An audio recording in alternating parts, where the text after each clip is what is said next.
What if I told you that you could understand how Japanese works, decode the logic of Arabic, or grasp the structure of Finnish, all without speaking a single word of these languages? Sounds impossible, right? Well, stick around because that's exactly what I'm going to show you. Personally, the way I see foreign languages is that each one has its own unique system of thinking and logic, which is governed by a peculiar set of grammatical rules. Decipher them, and you'll be able to not only speak the language, but also think in it. In a way, learning a foreign language is getting used to a different system of thinking. For example, in English you'd say I like something, whereas in Spanish you'd say me gusta, which literally means something pleases me or something is being pleasant to me. Or in English, French, and the majority of other European languages you'd say I'm going to school, whereas in Turkish it would sound like okula gidiyorum, school to going am no I. Or consider the fact that in French and German there's always a gendered article in front of every noun, like le soleil, the sun, whereas in Ukrainian we don't have any articles whatsoever. Now, what makes these differences so fascinating isn't just that they exist. It's that by analyzing them, you can actually peek into how speakers of that language organize their thoughts. And in doing so, you're essentially acting like anthropologists and linguists. You're uncovering the hidden logic behind every language and also observing how an entire community of speakers organizes reality differently than you do. So, if you find this kind of linguistic differences captivating and also have mild Sherlock Holmes proclivities, then I bet you'll thoroughly enjoy solving language puzzles, in particular the ones offered by the International Linguistics Olympiad.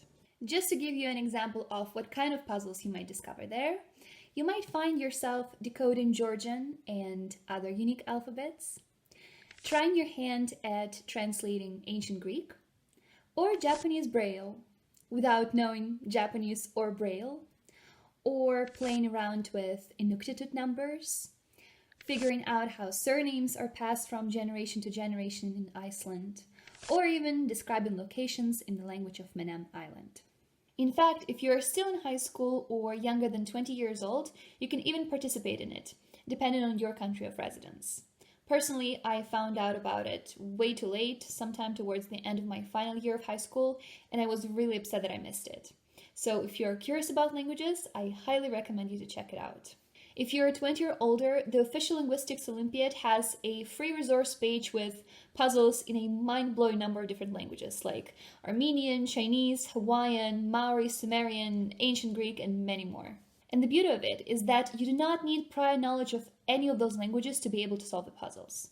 All you need is logical thinking and the ability to deduce patterns, which are the most important skills for any language learner, if you ask me. And here's another insight.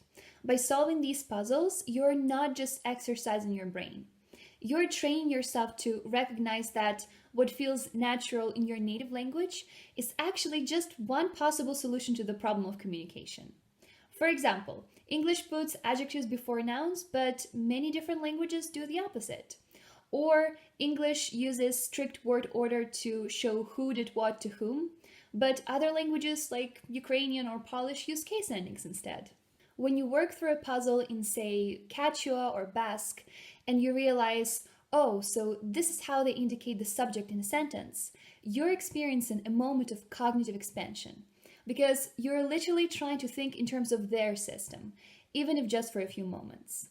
It's like opening up a watch and seeing all the tiny gears intertwined. Suddenly, you realize not just that it tells time, but the elegant system that makes it work. Another wonderful resource that you might like to check out is alexbellos' The Language Lover's Puzzle Book, which is based on the kind of puzzles that you will find in the Linguistics Olympiad, along with brilliant explanations of the most unique languages and scripts out there. I highly recommend it. It's a pure delight. The Economist has actually written an entire article about the book and its linguistic puzzles, where they said that along the way, the seemingly exotic becomes familiar. And I fully agree with this statement. As a polyglot and somebody who is infinitely curious about languages, there is nothing more satisfying than understanding how a language works and realizing that you have fully internalized something that used to be so foreign and unreachable. So, whether you're a language learner, a puzzle lover, or just someone who enjoys a good intellectual challenge, do give these puzzles a try.